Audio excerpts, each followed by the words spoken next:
Naka-encounter na ba kayo ng mga Samsung phone na ito? More on Samsung phone ang nagkakaroon ng ganitong problema. Yung volume button o yung lock button is lumubog.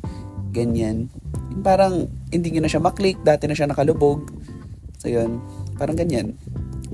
Unlike sa basta hindi nakiklik. So kapag ganyan, ang gagawin nyo lang, huwag mo na kayo order ng panibagong power button. Yung button, huwag mo na kayo order ng panibago. So try muna natin i-revive nang wala nagagastos.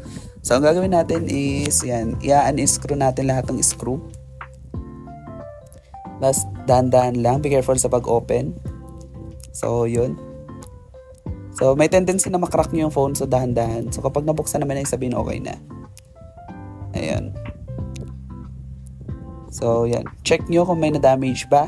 And i-check nyo kung napipindot ba ng maayos yung button or yung mismong loob. Parang ganyan. Papakita ko sa inyo.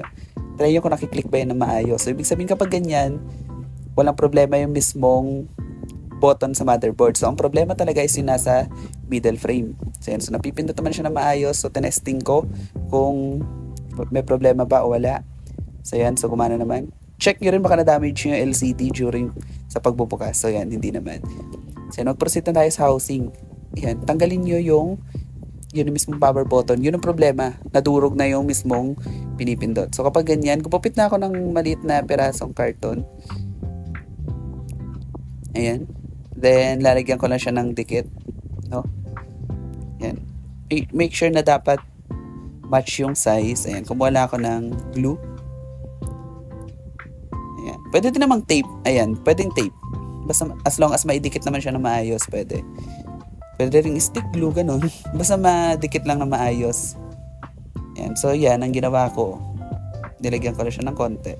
Then, gamitan ko lang siya ng tweezers para Then, lalagyan nyo siya sa mismong gitna. Ayan, tingnan nyo. Malinaw naman yung sa tutorial eh. Ayan, lalagyan nyo siya sa mismong gitna ng button. And make sure na nadikit. Ayan, hawakan nyo lang muna siya ng ilang seconds. Ayan, make sure nyo lang na nadikit siya na maayos. So, ayan, kapag nadikit naman na maayos, balik nyo na sa mismong housing. Housing ang tawag dyan sa middle frame. Ayan, yan yung housing na tinatawag. Ayan, balik nyo na dyan. And yan, okay na yan. Kapag ganyan. Ayan, so ano ngayon number 1 rule? Kapag gumana, wag galawin. Ayun. So, kapag gumana, tama na, wag nang galawin. And make sure na naibalik nyo yung speaker kasi may tendency na kapag naisara nyo na, dun nyo lang marirealize na, ay, hindi ko pala nailagay yung speaker, ganun. So, dapat unahin nyo na siyang ilagay. Ayun. So, yan, bago nyo siya isara, tanggalin nyo yung lumang adhesive na nakalagay. Kasi, aangat na yung mismong screen kapag binalik nyo ng hindi nililinisan yung middle frame. Yan, tanggalin nyo yung lumang dikit. Ayan, tanggalin nyo yung lumang adhesive na nakalagay. Yan ang pinaka-importanting step. Kasi kapag binalik nyo yan ng hindi nyo nililinisan, aangat na yung gilid ng phone. Yan, mapapansin nyo na kapag tinagilid nyo yung phone, meron ng gap.